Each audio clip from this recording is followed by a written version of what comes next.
Welcome to the pod. You're listening to What the Reality with me, Kasha Roberts, and we're back with another Toxic Tuesday episode. It is so sad that I have to say that Hayden Panettiere has passed away. That is one of my favorite white girls, as you would say. And yeah, from Bring It On, All or Nothing, Remember the Titans, like this was my girl, Nashville, which I never really could get into, but I might now. Perez Hilton updates and why Kelli Potter is the standard.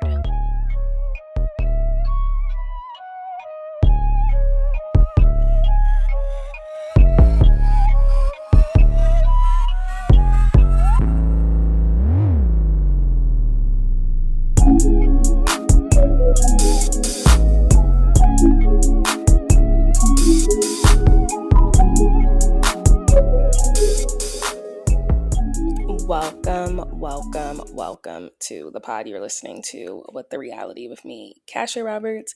We're back with another video. The slick back is back. I feel like I've had my braids in for the past year.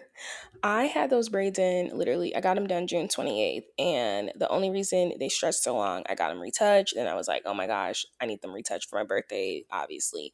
But then it gets to a point, and this is true girlhood, it gets to a point where certain outfits and braids just don't go together, at least not fuzzy, frizzy braids. I'm saying it, I don't care. It gets to a point, I don't care. Like, certain outfits just, it calls for a slick back. I am breaking up with my harsh gels. I said I was going to be breaking up with my slick back. I rescind that statement. I look amazing in a slick bag, and I'm going to do whatever I can to prevent future damage. I'm not going to have a slick bag, what Portia say, 265 days of the year. I'm not going to do that because in 2024, all I rocked was a slick back. That's why I know how to do a slick back. But what I am doing is breaking up my harsh gels. So in order for me to have a slick back, I would use harsh gels.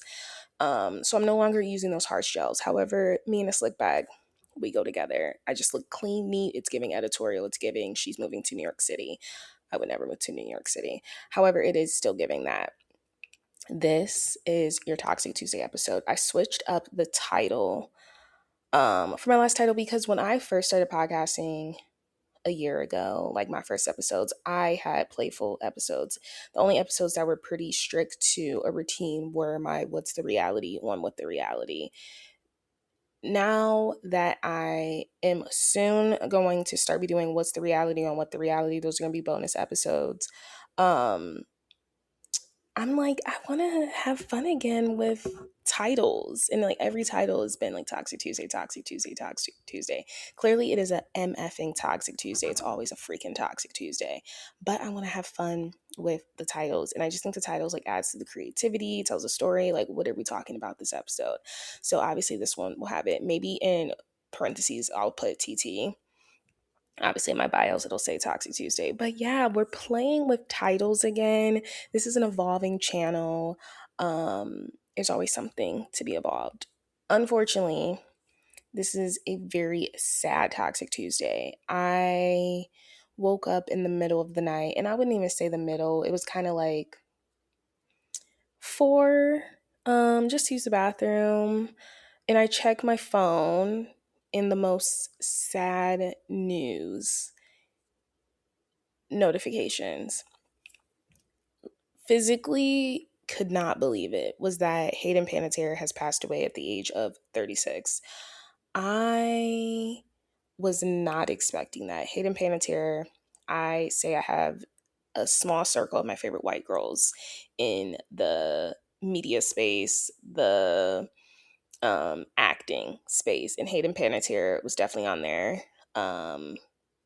Anne Hathaway's on there, Hilary Duff is on there, Lindsay Lohan is on there. It's like it's a certain group of women. Kate Hudson. There's a certain group of women that are on my white girl list, and I am genuinely shocked that Hayden Panettiere is someone that has passed away. I know that she has struggled long before with, substance abuse, domestic abuse, alcohol abuse. She's a survivor. There has been so many things that has happened in this woman's life.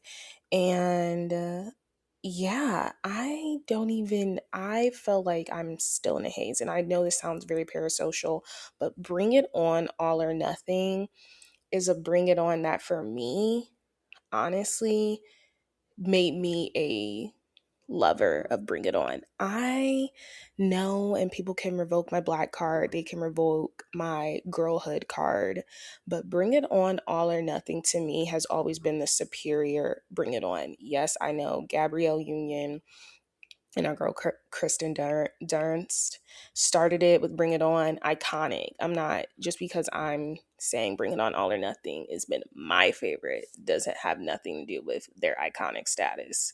But that has been such a childhood memory for me, and just a solid choice of like whenever I want to be comforted, um I put that movie on. And then like Solange Knowles and Hayden Panettiere, just their like chemistry. So I was genuinely shocked this morning, and I've still been really shocked, you guys, that she is no longer with us. I'm gonna read the ABC News story and give like sort of some updates, but I'm genuinely shocked that she's no longer with us. And I understand that her birthday is literally August 21st. They said she was pronounced dead yesterday, August 16th, around 2:30 p.m. So this is genuinely just like baffling to me. It's very weird to me, because I know a couple of months ago she had just did a podcast, an interview, and she's talking about like, her book, and like it just seemed like we were on a better trajectory for her. And I was super excited for her, because I just know that it's really interesting with child stars, and there's just a lot of lore and craziness that happens beyond the scenes. So guys, I'm genuinely shocked by this information. So this is by ABC News. um so obviously, actress Hayden Panettiere was found in cardiac arrest prior to her death in Greenfield County. She was in her North Carolina home. First responders and emergency medical services responded to a 911 call at a residence in Greenville. Oh, she was in South Carolina, my mistake, on Sunday, and located Panettiere 36 in cardiac arrest. The coroner's office said responders initiated advanced cardiac life support measures, but resuscitation efforts were unsuccessful, and the actress was pronounced deceased at 2:32 p.m. Her official cause of death is still pending under further investigation and the completion of additional studies. So it was her father that released a statement about her death. Obviously, she was in the Remember the Titans, Bring It On All or Nothing, Ice Princess. And obviously, we know Michelle Trachtenberg, I think that's how you say her last name, was recently also passed away. So it's really sad. Scream, I think Bug's Life, so much stuff. And she had just released her memoir in May titled This Is Me, A Reckoning, and how she's finally feeling like herself again. And, you know, yeah. Yeah, so we do know she has a daughter, Kaya Klitz. I really don't know how to say the last name, but we know that's with the heavyweight champion Vladimir. I think that's how you would say his name. It starts with a W. Um,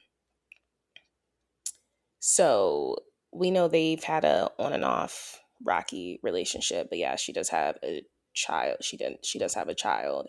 And yeah, so I know with TMZ, they are reporting that there was an opioid reverser found in her home.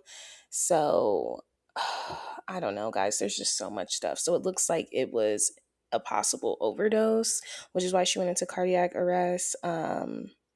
This is from People magazine, saying, yeah, she was an unresponsive female. And there's a latest story by TMZ that I want to get into. like most recent. Oh my gosh, this is so sad. I feel like that I was just reading a story. I'm wondering, did they take it down? It's giving they took it down because now I can't find it. Oh, here it is. It says Hayden Panettiere death overdose evidence found on scene. So Hayden Panettiere or someone close to her was treated with meds typically used for overdose victims. TMZ has confirmed through sources at Greenville, South Carolina, that Narcan was found in the apartment where she died. Narcan is administered nasally to reverse the effects of an opioid overdose, and we're told the device used to dispense it was found on a mattress. We know first responders on the scene mentioned an overdose, and CPR efforts were reporting back to dispatch. However, we also know two ambulance rushed to the apartment, which seemed to point to two people in distress in the apartment. So it's unclear who received the dose of Narcan. We're also told epinephrine was used on the scene, and that would track with the initial 911 call being for a woman in cardiac arrest. Epinephrine, aka adrenaline, is commonly used to resuscitate patients in cardiac arrest.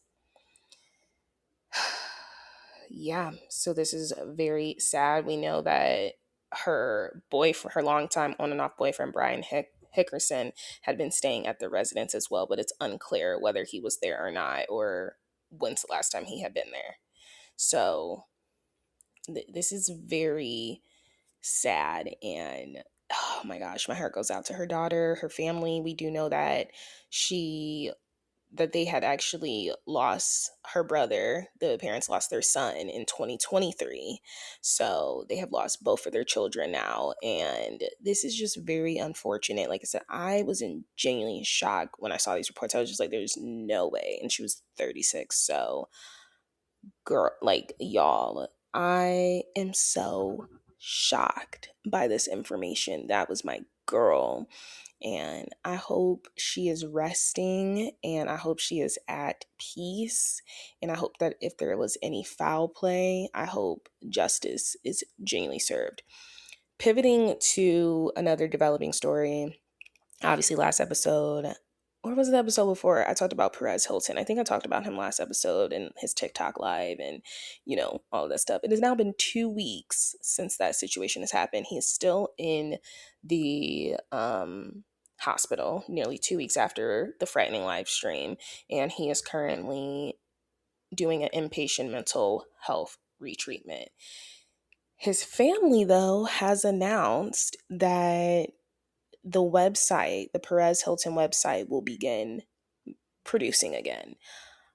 I don't know why that is a priority, but it makes sense because we do know he was on this live stream doing this stuff self-harming because apparently he was in financial ruin.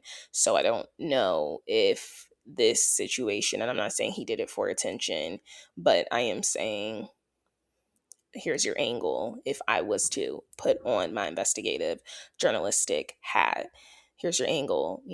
Obviously all this bad stuff happened. Now I need eyes on my website so you guys can help me out. So I don't know, but they said the website is about to start posting again. So that's that. It's difficult for me to, have such news like the Hayden Panettiere of it all and this whole Perez Hilton stuff going on. So I really want to get into the reality TV, which is honestly Real Housewives of Atlanta. We're going to be talking all part 2 reunion, but we have to talk about Kelli and her being the standard. Truly, Kelli is the standard. Kelli has released t-shirts with the standard words on them. And they actually sold out because she said, you guys make sure, I don't know if they sold out because of this, but she is currently in the middle of a feud right now with Angela Oakley on Twitter. And because of that feud, she has decided to use the coupon code for free shipping as Fraudula. Fraud, Gela. Amazing. Now that the Real Housewives of Atlanta reunion part 2 is out, the new discount code and the t-shirts have restocked. The new discount code is Horsha. Hor SHA. I love Kelli Potter. I just made a TikTok video how I said, believe it or not, the funniest person you know is currently on Real Housewives of Atlanta. Her name is Kelli Potter. Kelli is so hilarious to me, you guys. So why is she dropping the standard tops? Because obviously she did an interview with Carlos King.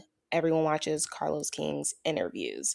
And she says she is the standard and people have been trolling her. I I mean, is she the standard? It's questionable. Do I think she's the standard? Now that after all of this situation has happened, she's clearly the standard. The gag is she is the standard when it comes to stylistic choices. I will say that because nobody was using Paris Shea before Kelli Potter. So that's why I personally feel like she is the standard. And now everyone and their mom is using it. She didn't fell out with this man, and now he is styling everybody, including the Nene Leakes, right? And Cynthia Bailey. So in that she's the standard. I always said the standard though, in terms of like switching Real Housewives and elevating it to a whole other experience, I would say definitely Beverly Hills because it came on after OC. But then also I would say Erica Jane, and I would say at least for Atlanta, Marlo Hampton. They were not really caring. And then Marlo came, and if folks want to get a little more stylistic with their choices, that's the real tea. Other than that, I don't know if you can say you're like a standard, whatever. She's a standard shortest wife, though. We will say, give it to her like that. I just like Kelli because she doesn't take life too serious and she doesn't read into the comments. Um, so I think we're starting to see a tide shift, and I'm really happy about it because I just feel like Kelli and Shamia don't deserve all this heat. Like I'm just like, okay, give it a rest, give it a rest. Like, I feel like that Michael Jackson interview when he's like, okay, no, no, like they're like you know what I mean? It's just like give it a literal rest. Like it's not that deep. So I don't even know how this feud started. She's starting selling the tops, fraudulent the discount code. This happens after people are starting to see that Angela, like, girl, you have a lot of free time on your hands.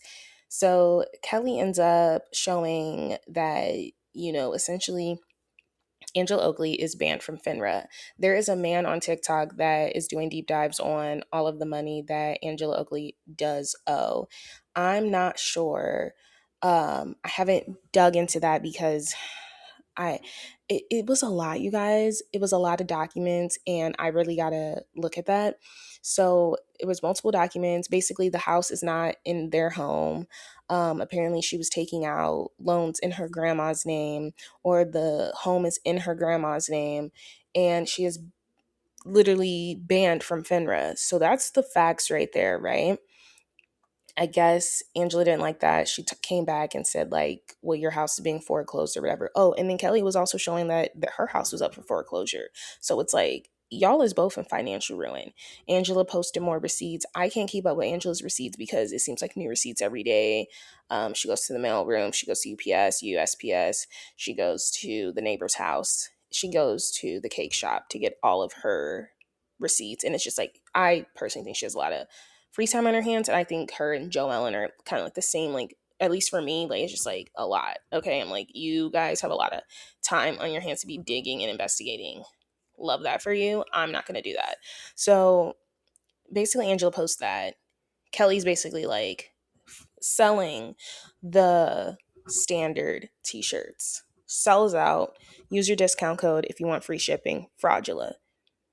Like, they don't make housewives like Kelli and Angela anymore. This is going to be an amazing season 18 because their feud is so petty. If this is what we're going to be doing, I'm here for it because it's so petty. It's not that deep, and it's hilarious. You both are actually hilarious. I think Kelli is hilarious for the discount code.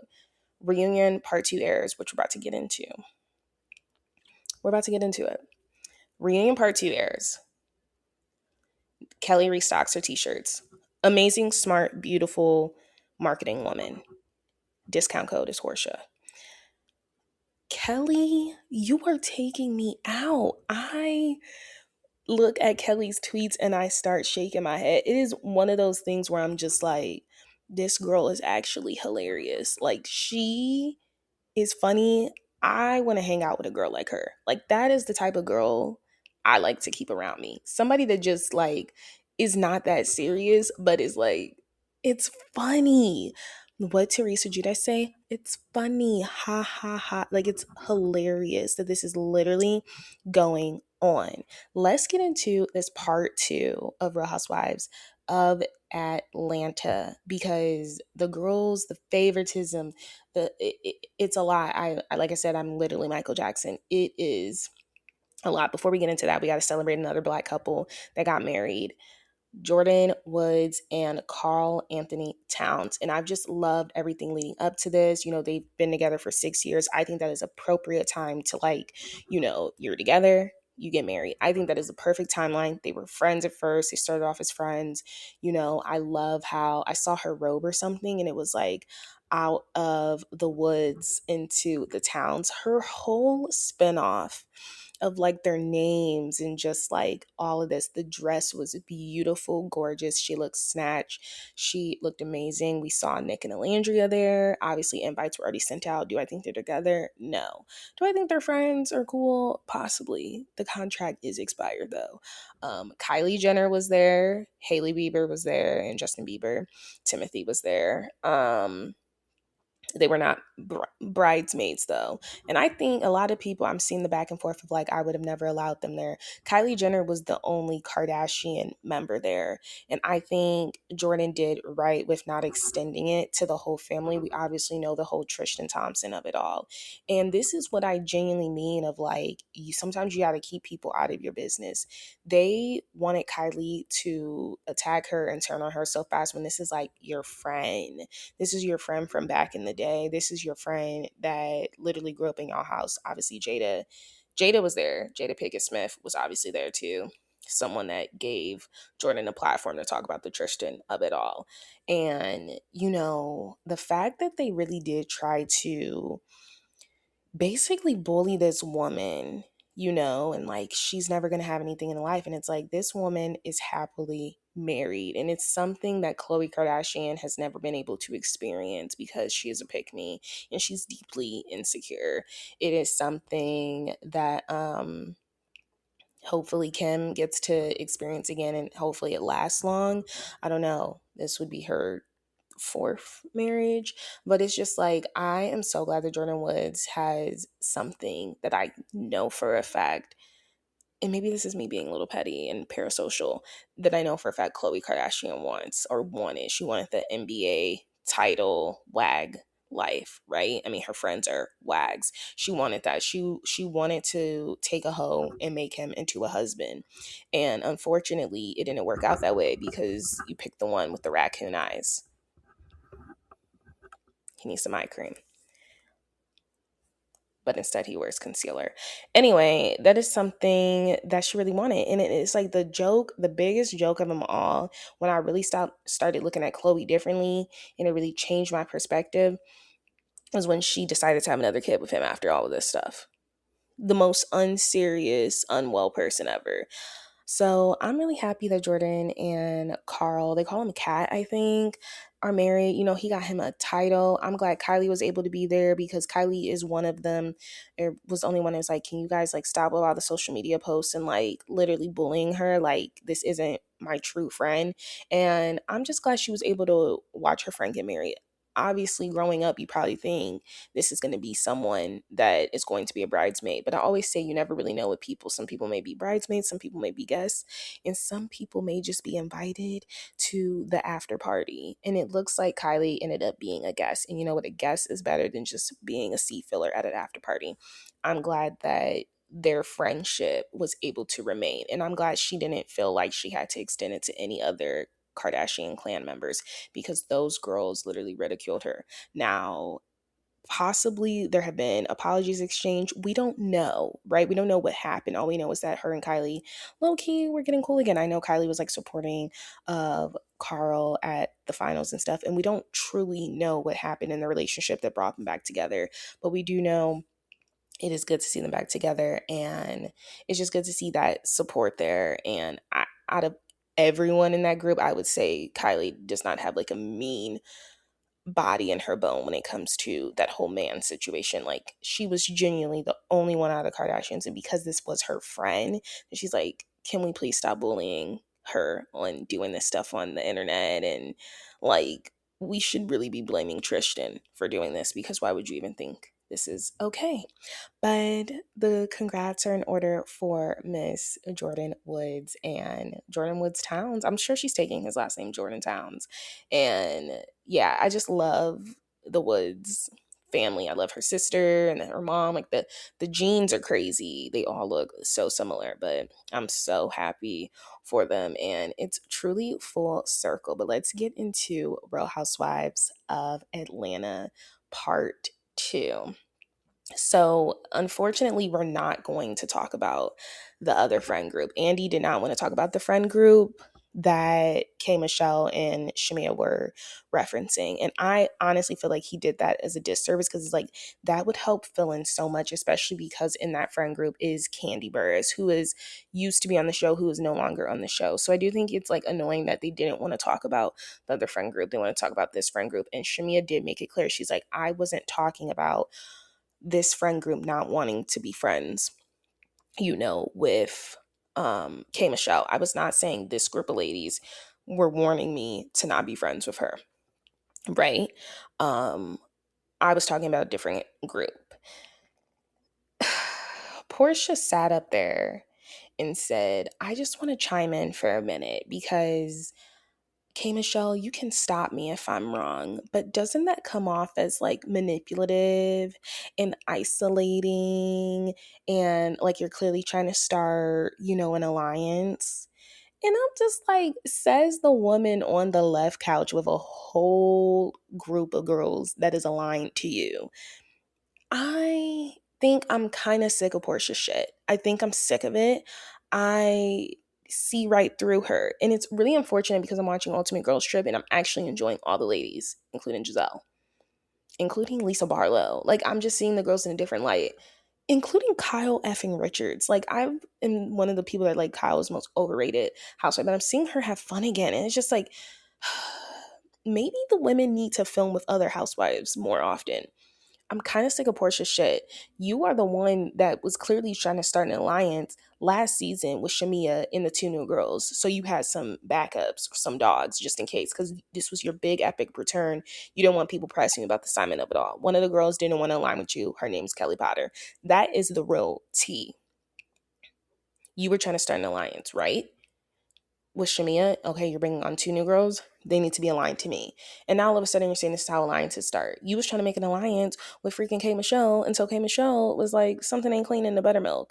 I just am so over Portia shit. Like, you don't know what be going on. So basically, Shamia and K. Michelle basically had a heated conversation. Kelli was also there.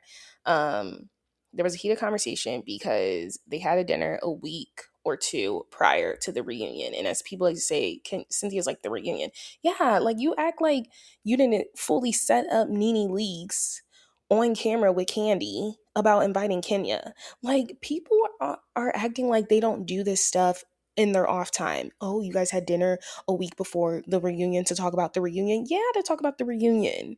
But to also make sure we're on, let's get some stuff straight. Like, what is wrong with talking about the reunion? This is something it's not gonna be organic. Like, yeah, we need to get some stuff together. We need to get some stuff straight.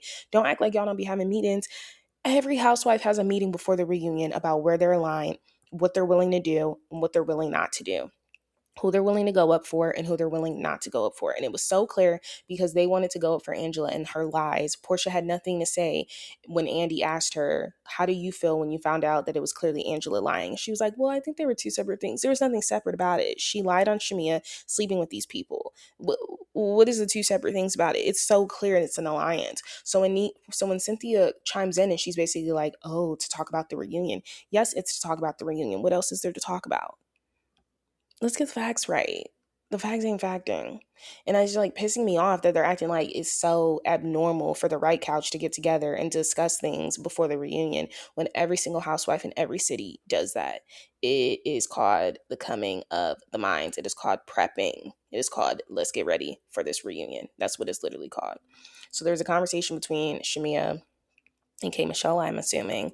And I guess it got really heated. And let's rewind. Shamia just did an interview with a local Atlanta station. Francesca, who used to be on E! News before E! News, like, I don't know what happened with E! News. It's just like crumbled. I used to want to work at Enos so bad. Still do, but their pay's not good. Anyway, they were basically like, setting her up for questions.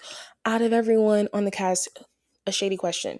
Out of everyone on the cast, who do you think doesn't need to return? And she says, okay, I'm not going to say that, I'm going to say it myself. And then they're like, no, who? They keep talking her into it. So, Shamia is now finally kind of acting like an OG. She's like, okay, we'll just say the one that tried to fight me. Now we're learning, fast forward, it was K Michelle. K Michelle, I guess, got up in her face at the dinner, was all up in her face, like on that rah-rah, shaking the table stuff. And she was like, oh my gosh, you're going to try to fight me or whatever. Like, Shamia said she was trying to fight her, basically. K Michelle didn't deny it. K Michelle did not deny it. What are they arguing about? Shamia does not like the fact that she's running this narrative that her mom was in the club with her breasts hanging out in a white suit. And she doesn't like the fact that she's saying that they were there at 2 a.m. It's honestly semantics. Was your mom there or not? The mom was there. Was she in a revealing outfit? I guess she didn't like the fact that she's saying that. And then she's also saying, I did not talk about that friend group with you more than once. And K Michelle's basically like, yes, you have. You keep bringing it up to me. These girls clearly don't want me to be your friend, or these girls clearly don't want you to be my friend. That is what you keep bringing up. So they're trying to get on the same with that. I guess it gets a little heated. Things are now disclosed to the group about what was also said. And she was like, your mom was in that club talking about Portia, calling her a Jezebel. And apparently you would have thought you called her, what's the worst thing you can be called? I guess like an animal effer. Like that's the worst thing you could be called, like in my eyes, because I'm an animal girl. You would think they called Portia that. Apparently, a Jezebel is the worst thing you could be called. What is a Jezebel? In the Black community, a Jezebel is someone that is seductive, that honestly goes after, men that are not available, and someone that uses their attractiveness, their physical ability. It's almost like calling someone a siren. The siren, obviously, we associate with mystical, but it's like someone that literally uses their physical, aesthetic to get what they want. And typically it is men, right? So apparently being called a Jezebel is like the worst thing ever. I don't know if it's the worst thing ever, in my opinion, because I don't think Portia's a Jezebel, but she is someone that leads with sex. So it's not something off-putting. I guess it would be off-putting for a mother to say that, but we have to remember last season, Mama Diane called Shamia and her mom dogs, or essentially insinuated that she was like, you got to be careful of the woman, of the dog carrying the bone. I mean, she called them dogs. So it's like the moms have both been saying very disparaging things about each other. It's been very nasty. It's been very low. I think either the moms needed to show up to the reunion, or the moms need to have a conversation, or I just think they don't need to bring up the moms. And someone did bring up a good point, and everyone thinks I'm like, oh my gosh, like I'm not even, at least on TikTok, like, oh my gosh, Shamia's not a victim. And this is what I will say. When we talk about Shamia wanting Pilar to come over, how do you want Portia to drop off her daughter when you and your mom are clearly calling me a Jezebel? Why would I feel comfortable with my daughter coming over when you think I'm a Jezebel? And this is a conversation you guys have about me, whether it's in the club, whether it's in the kitchen. So that's why I'm like, with Shamia, if you and your mom are shit talking Portia, why would she ever even feel comfortable with Pilar coming over? Put a pin in that, okay? They start hitting low blows about each other's moms. Keep my name out your mouth. Tell your mom to keep my name out your mouth. All of this stuff. And it's just like, I get it. I get it. I get it. I get it. It's a lot. It's a lot. I get it. I get it.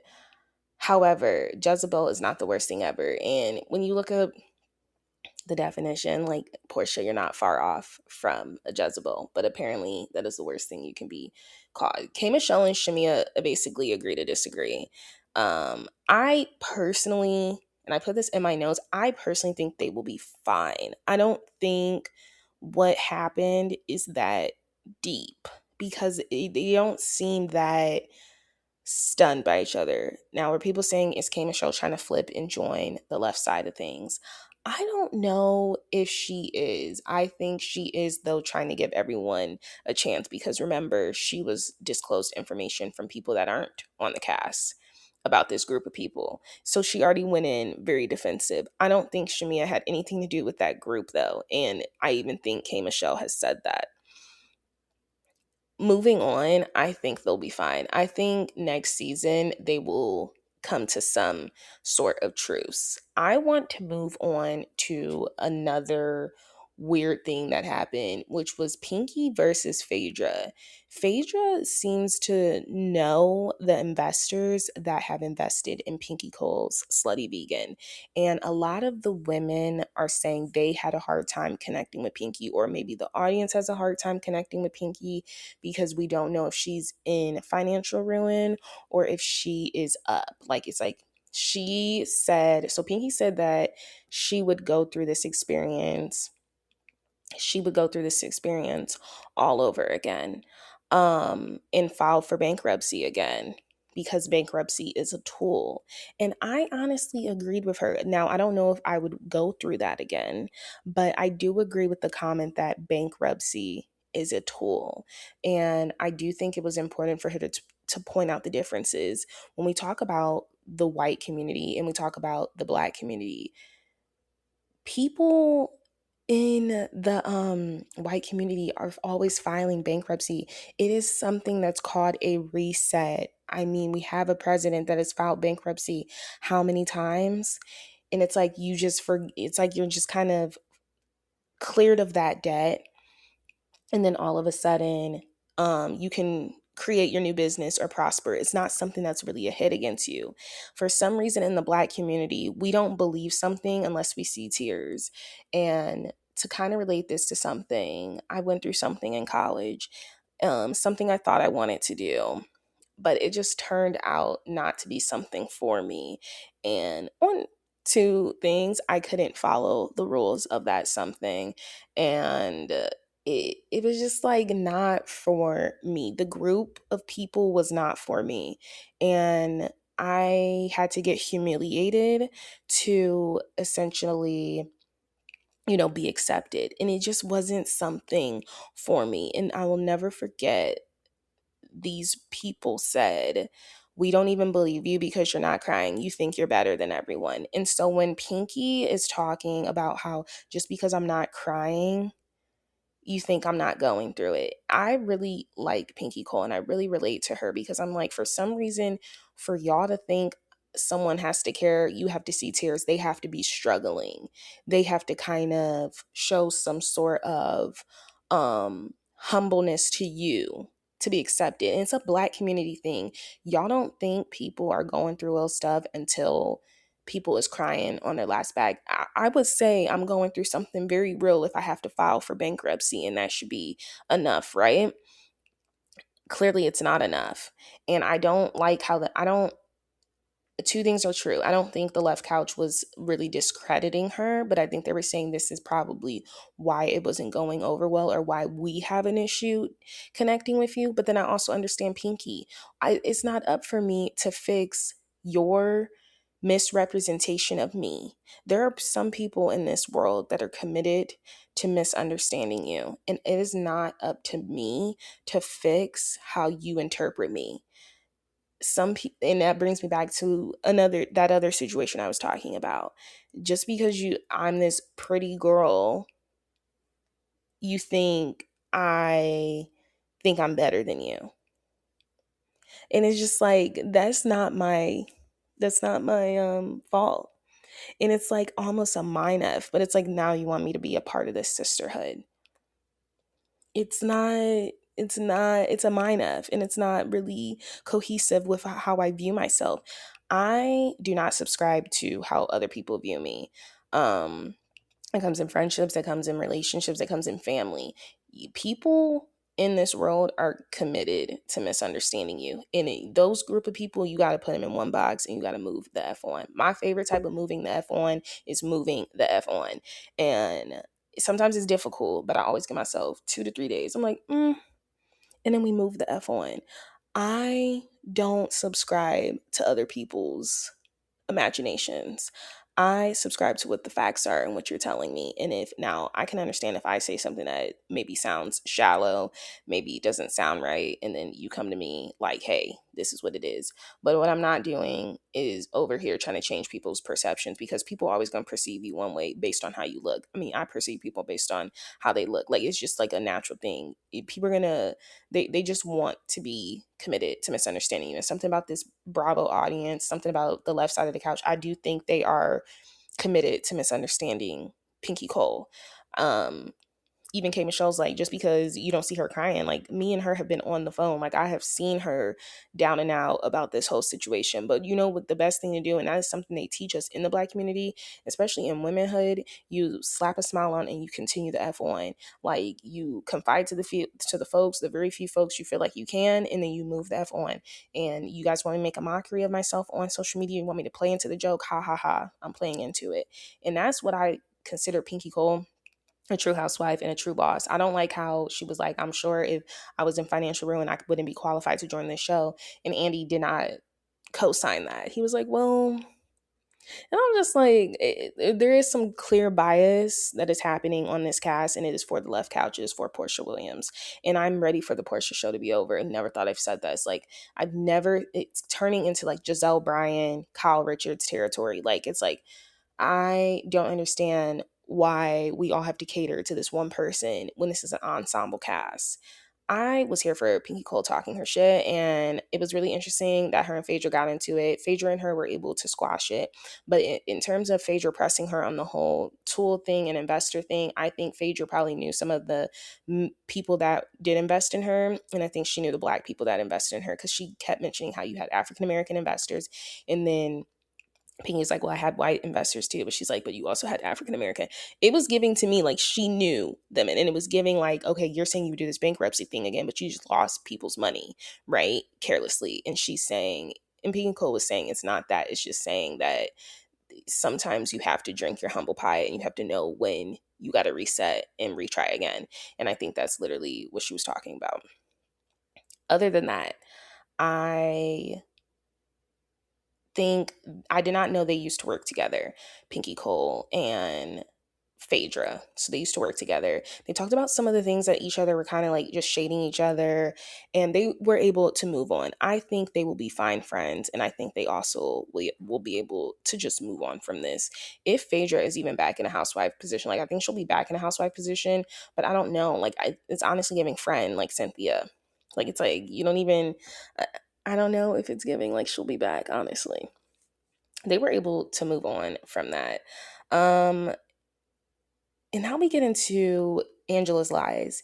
And you could tell Angela's like literally seething at her package being played, because it is so many lies it's hard to keep up with. We talk about the whole Shamia, is she screwing the Falcons, the Hawks, the George of it all, and then her like literally committing to it on camera and literally just making this stuff up. And I say she went to the school of Portia because Portia is infamously known for just being upset with you and lying on you. And it's like, you can't just make up lies. And then we also learned what was in the cease and desist that Shamia actually served Angela. And yeah, I don't know if anyone else caught this, but Angela is so clearly jealous of Shamia, because when she did have to have that girth, or what's the word, like she had to actually issue an apology. Angela finally has to issue an apology.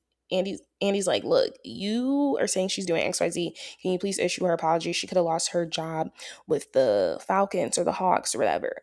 And she's like, I'm going to issue an apology for her. I don't want her to lose a job, which she clearly does not need because she lives perfectly fine.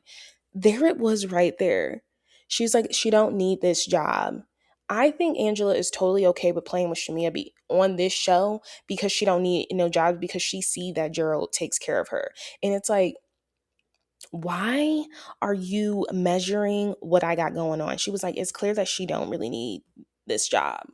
I don't know if she was talking about Real Housewives of Atlanta, or I don't know if she's talking about, she's probably was talking about the Falcons, Hawks, or whatever. I'm wondering if it's all under the same like organization, you know what I mean? Like in Atlanta or something. It probably isn't. It's like NBA and then NFL. But like still, I'm sure the folks know each other when you're in the NBA and the NFL. Like, you know what I mean? Like directors and stuff know each other. So I thought it was really interesting how she was like, I'm going to apologize that she could have lost her job even though she doesn't need it. That was under the breath. But we also have learned Angela's sore spot, and we've learned it time and time again, and it is Charles Oakley. It's Charles Oakley because was Angela silent or was she silenced? Because Kelli, when she hopped into the argument, she was like, I did not have to. I had a husband for 11 years and I didn't have to get pregnant to get him. Angela was muted. And then she said, and I actually had a, and then she also was referencing her marriage. She's like, I had a marriage and the man actually remembers marrying me. Angela was silent. There is something that the left couch is also not talking about, and it's the fact that when we were introduced to Angela Oakley, the ongoing joke was that no one knew Charles had a wife. Clearly, this is a sore spot for Angela. They're saying Charles did not want people to know he was married. Angela is now also bringing up when Shamia's like, you're saying my husband's outside.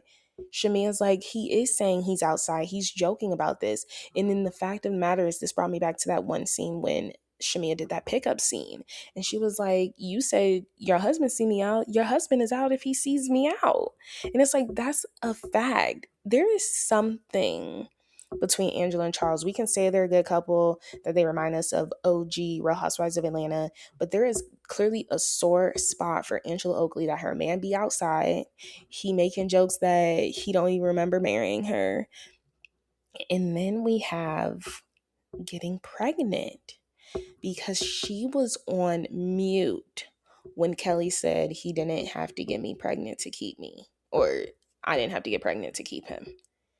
She was on mute. It was almost like she had a short malfunction. She didn't have her rehearsed read ready. And I say rehearsed read because I did make a TikTok video, and I do think a good amount of the folks do agree with me. A lot of times Angela Oakley reads are giving rehearse. It's giving, I need to have XYZ ready just in case one of these girls come for me.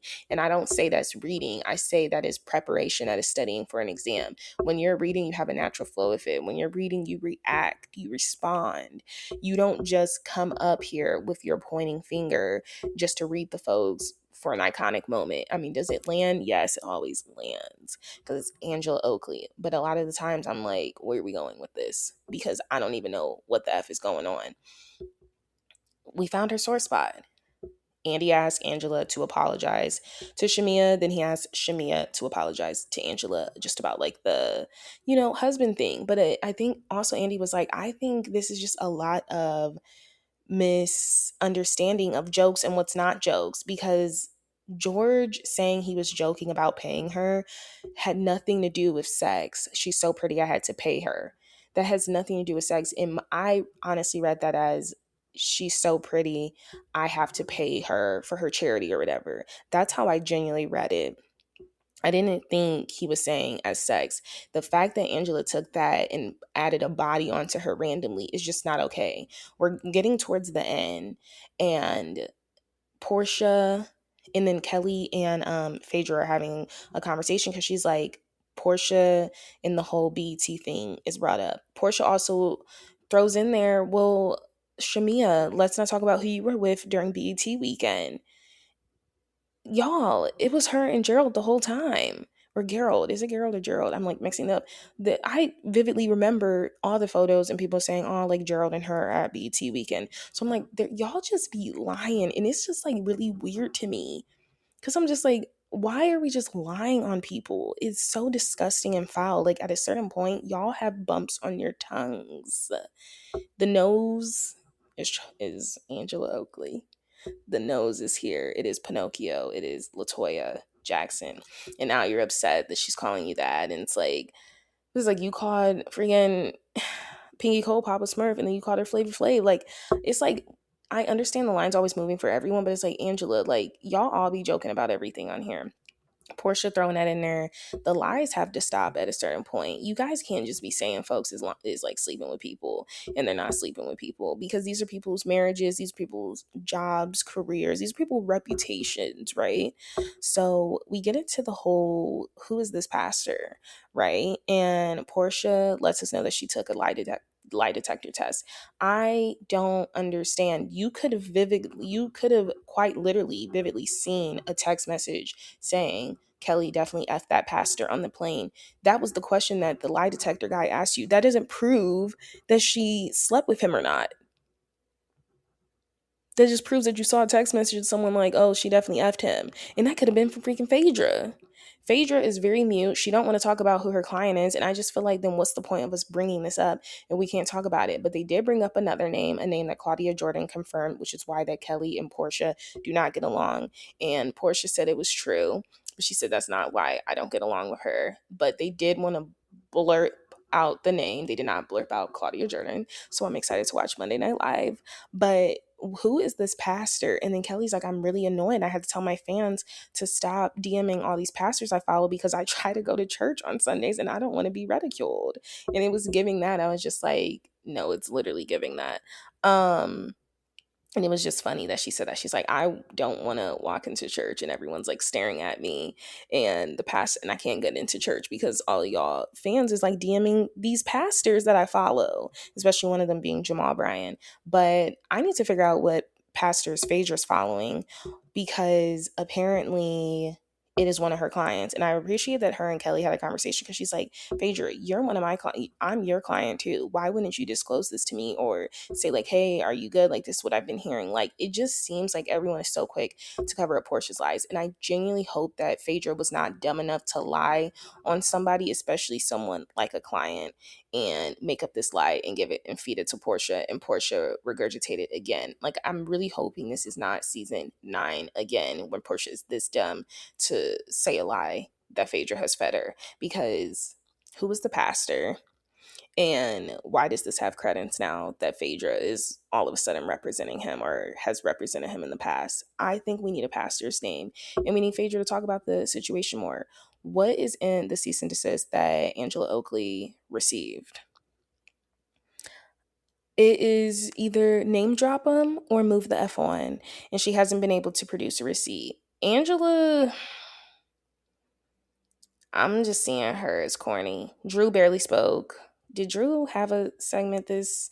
Oh, it was her and Pinky, but it was nothing of importance in my. I don't think Drew needs to come back. I think Drew is corny. I don't think she wants the Phaedra special. I mean, the Portia special.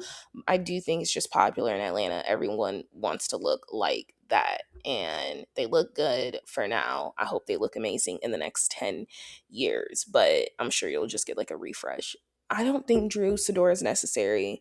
Angela, I am looking at her sideways these days because I'm just like, you the type to just lie. And I don't like people that's just the type to lie. I do love a good storyteller though. And I like to embellish a little because I am an embellisher.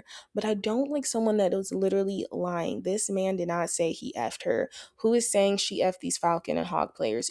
You are the type to admit that you've lied too once you're caught. You're like, it came from me. How did that come from you? You just made it up. That is not okay. So I'm looking at Angela really differently. And I'm not with the Portia show. This is an ensemble cast. I think everyone should come back besides Drew Sidora. I want to see Angela without Drew.